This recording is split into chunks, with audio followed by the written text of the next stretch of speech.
All right, everybody, we're back and we're going to be looking at another video on implied volatility. So, um, trying to keep this in order so we don't kind of get too far off track. One of the things that I get asked a lot is what is the difference between implied volatility and VIX, the VIX? So, let's kind of dive into that a little bit. The SPX has this calculated formula of implied volatility, and right now the implied volatility of the SPX is 26.18.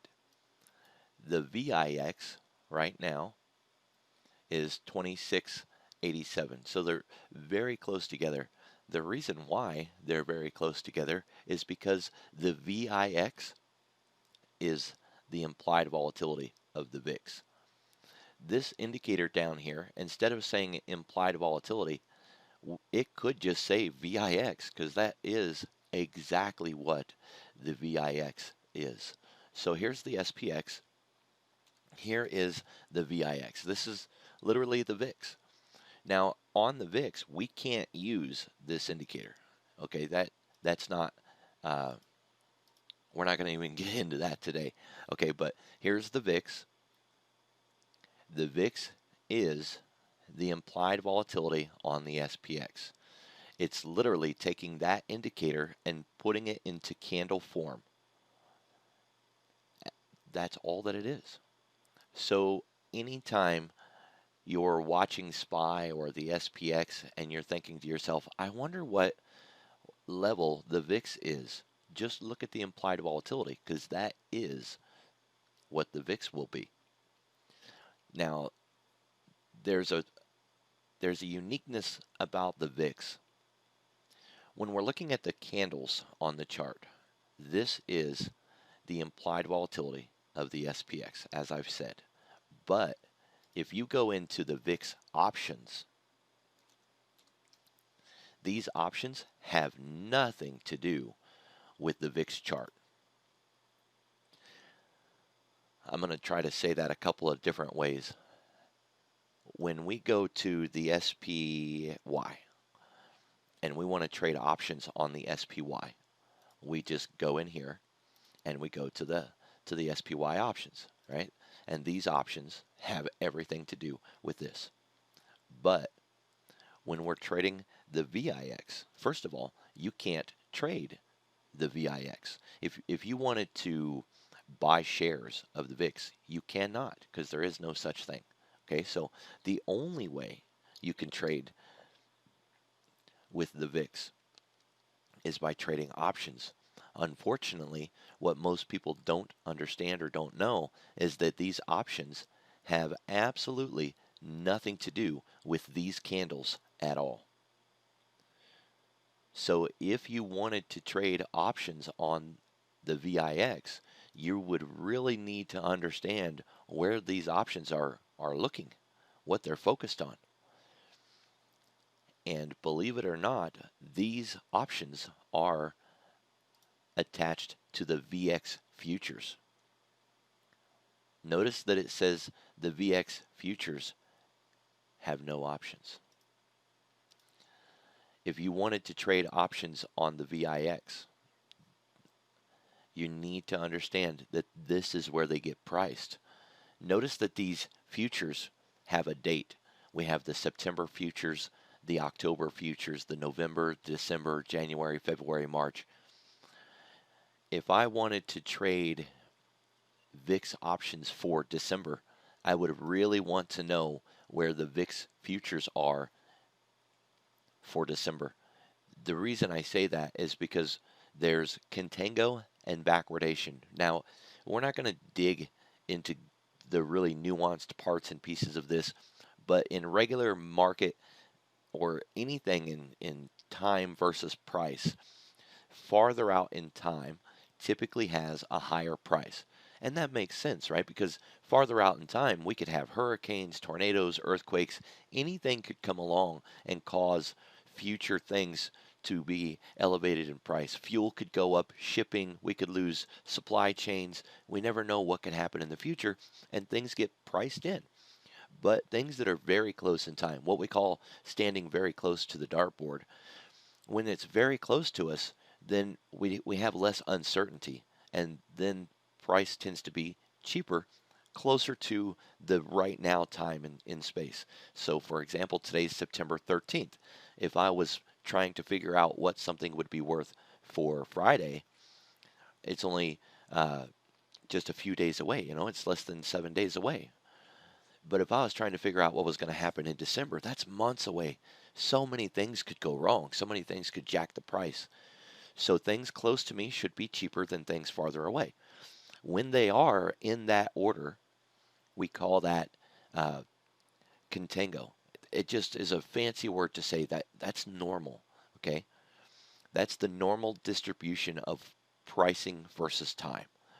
But when things really close in time are more expensive than things that are farther away, first of all, it indicates that traders are more concerned about their immediate market environment than they are about something 2 months away. The word for that is backwardation. That pricing right now is way higher than pricing farther out in time. And we can see that when we're looking at VIX futures. So, for example, the December contracts are $29.25. But if we go up and we look at the October contracts, we have $31. Okay, so people are more worried about October than they are December. We are in backwardation. When we're looking at VIX, the VIX, if I wanted to trade options in the VIX for December, I'm going to really need to understand what the price is of the VX futures for December. And if those go up or go down, it's going to affect the value of these options. Okay? At the money is not connected to at the money for the price of the VIX. At the money in these options are connected to the VIX futures. I know it can be very confusing. Okay? It's why I stress so much about people who want to trade in VIX and they go to all those random VIX products like the UVIX or the UVX, or there's just so many, the TVIX. If you don't understand where those VIX formulas are focused, you will not be able to trade them effectively. All right, so the VIX on the chart is nothing more than a candle representation of the SPX implied volatility. So when we go back to the SPX and we turn on the implied volatility,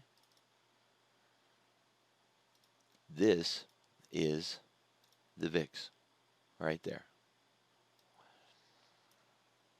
Now, I said earlier that we cannot actually trade VIX. We can't buy stock in it, right? If you wanted to trade VIX, the only way you could put trades on in that is by using options. The reason why is because VIX is derived from nothing more than a hypothetical, a pretend trade in the SPX. What the market makers did is they created this pretend trade, and they monitor that pretend trade through the trading day and through the trading week and the trading month. And the differential slippage between the bid and the ask and the aggression of the trades on that hypothetical product is where we get our calculation for the VIX. It is a mathematical nightmare to actually try to calculate the VIX. Okay, so it just isn't a real thing. And since it's not a real thing, it's very hard to grasp the concept of where that number comes from. Like right now, we have a 26.18 implied volatility. That number comes from a pretend trade that was built in the SPX 30 days out. Okay? It's not a real thing.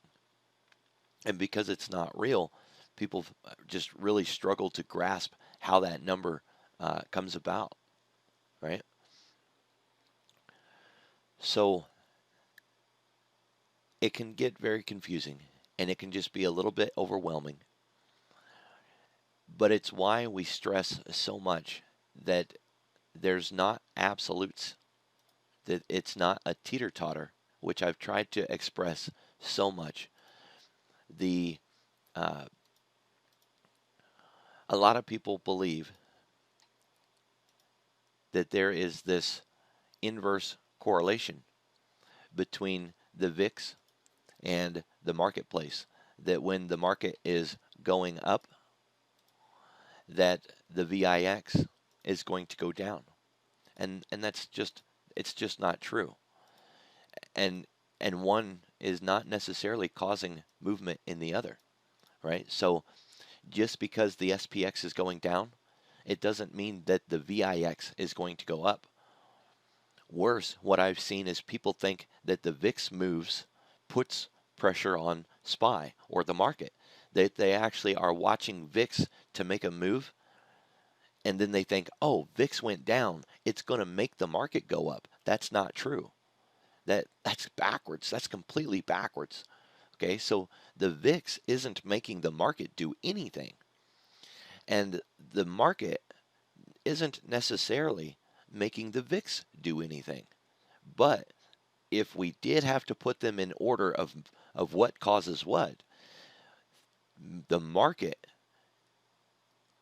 has issues that make the VIX move, not the VIX making the market move. Okay? When things get out of whack, and Don Kaufman did a really great video on Friday, and for those who might be watching this video way in the future, on September 11 of 2020, Don Kaufman from Theo Trades did a really great video where he talked about this very strange thing that he didn't understand. And for anybody who might not have ever heard of Don Kaufman, if he says he doesn't understand, nobody understands. Okay? The guy is a quant genius. So what he didn't understand was there was a reduction in volume across the board, and there was a reduction in implied volatility across the board, and the market was going down. Typically, when the market goes down, implied volatility goes up, typically. But this is a perfect example where that wasn't true. The market went down, volatility went down with it, and there was a reduced participation in the marketplace. Right? So there's just times where this thing doesn't move in any way at all that we've ever seen before, or that we don't understand, or we don't have an answer for. And we just say, I have no idea why it did that. It's not supposed to do that. So, sometimes we just don't have answers. But we do have a normalcy, that there is a way that things are supposed to go. Typically, when the market goes up, volatility goes down. Or if the market goes down, volatility goes up. Now, when we start getting into things like earnings or pricing in a volatility event, then it's another time where things don't move the way that they're supposed to move. So how do we use all of this, right, as a trader? Well, suppose I wanted to trade the QQQ, and I'm going to put on a credit spread. Or a spread. I don't even know which one I want to trade yet. I would want to know which direction the implied volatility is going. Has it been recently decreasing, or has it been recently increasing? Is it sitting at historic highs, or is it sitting at normal lows? Because it's a cyclical, mean reverting product. And what that means is it just always goes back to where it started. It goes back to normal. Okay? So if I get into an options trade, I know that this is a representation of the value of the options. When this goes up, so does the value of those options. And when this goes down, so does the value of those options. So if the options are really expensive right now, I want to sell them. And then when they go down, I can buy them back cheaper. But if they're really low, I want to buy them. And then when they go up, I can sell them. So I can just trade volatility if I wanted to without actually being on the VIX. I can also build a trade that is protected, or that makes money with the move of the market. Because have you been in a trade where you were absolutely right? You picked the direction, it went where you thought it went, where you thought it would go, and when it gets there, you really didn't make any money. If that's happened to you, more than likely it's because your trade lost value. You didn't protect yourself from volatility, or worse yet, you didn't build your trade with volatility in mind. So guys, I hope this video helped you out. This is going to be a long series that we're going to be working on. And we just got to take each part and each piece one at a time. And when you do that, one piece at a time, it's not so overwhelming. It's not too much, right? It's trying to just bite the whole apple all at once that you're just going to choke and fail. So little bites, little parts, little pieces. I appreciate your time, and I look forward to seeing you at the next video.